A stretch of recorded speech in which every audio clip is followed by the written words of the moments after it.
Hi, it's Kevin Wright here, and what are we going to be talking about on this week's video? We're going to talk about auctions and what you really need to know before you consider going and buying a property at auction. Keep watching.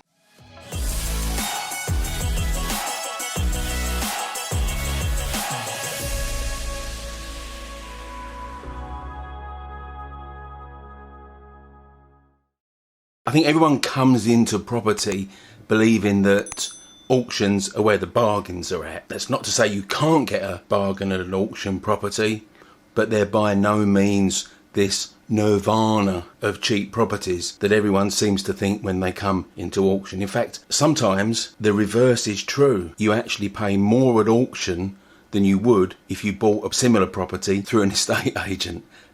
Crazy though that seems. And it's generally because, in normal times, auctions are packed to the gunnels in sometimes, and it's stand room only.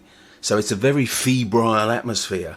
And, lots of people get emotional and they bid on their emotions. And hey, auctioneers are pretty skilled at leveraging that. Why do you think bidding goes boom, boom, boom, boom, boom, boom? Because you don't get enough time to think logically. It's great for the auctioneer if they can keep you in an emotional frame of mind. You're going, ooh, ooh, ooh, ooh. The first thing to say about auctions is they're not bargain basement time all the time. It doesn't mean to say you can't get a bargain at auction, but they're not as common as people would believe. Let's look at what you need to be doing if you're going to be thinking of buying an auction. First thing to look at really is do a bit of due diligence. Is this property fresh at auction? Is this the first time it's been marketed, or has it been on the market with estate agents, one or more estate agents before, and it didn't sell?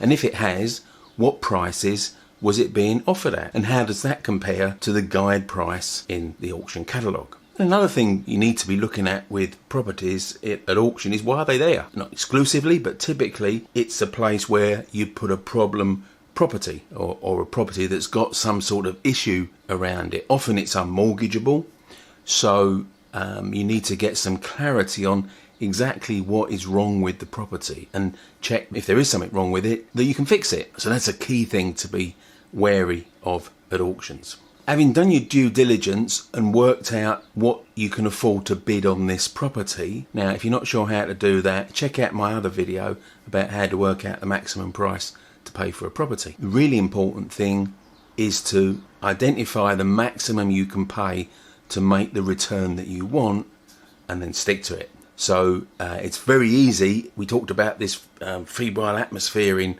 auctions. Very easy to get carried away and just go like that a couple of times too many, and you've just eaten into your profit margin if you bid too much. So you've always got to be prepared to lose out on a property if someone's more enthusiastic about getting it than you are.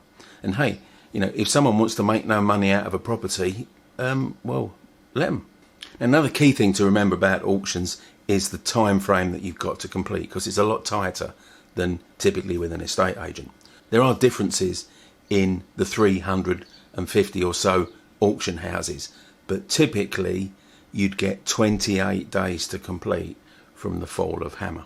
Some a bit shorter, some a bit longer, but most of them 28 days. Now that's a challenge because to get everything done, to get it valued, surveyed, your offer out, your lending offer out, the solicitor to do their conveyancing and get that all done within 28 days can be a bit of a challenge. So it's important to work out which type of finance you're going to go for. A lot of auction properties are bought for cash, so that's really simple. If you've got cash in your bank, just pay for it. But you're probably watching this video and you haven't got cash in the bank. So what do? Well, bridging finance is geared up to complete in auction timeframes, and it's by far the most common type of finance when finance is used to buy at auction. So bridgers are very clear on auction timelines, and they can work that fast. In fact, we did one a few months ago, auction purchase, and start to finish 11 days. So we wrapped the whole thing up with bridging finance, start to finish 11 days. So 28 days is certainly not a problem for most bridgers. Now, You need to get a decent solicitor, one that's prepared to work fast, and not all solicitors are. So you need to check with them before you engage them that if you're going to bid at auction and buy at auction, that they're happy to work at the speed needed to complete a transaction within 28 days.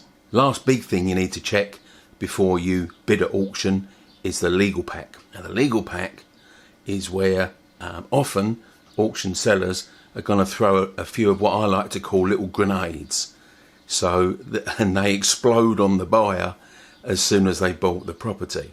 And what do I mean by this?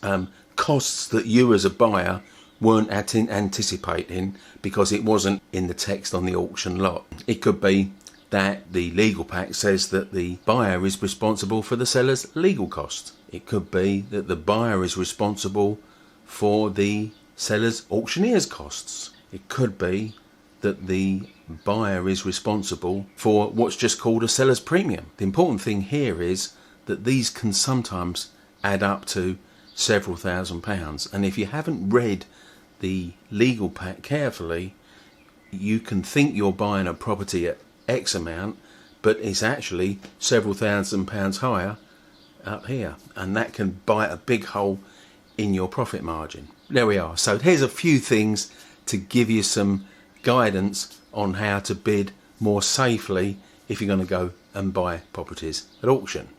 So if you like that, hang around a bit, because I'm going to give you another couple of videos to look at.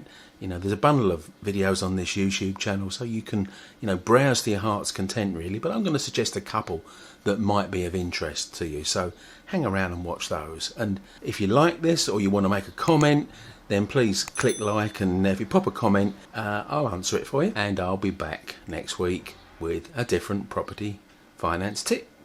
See you next week.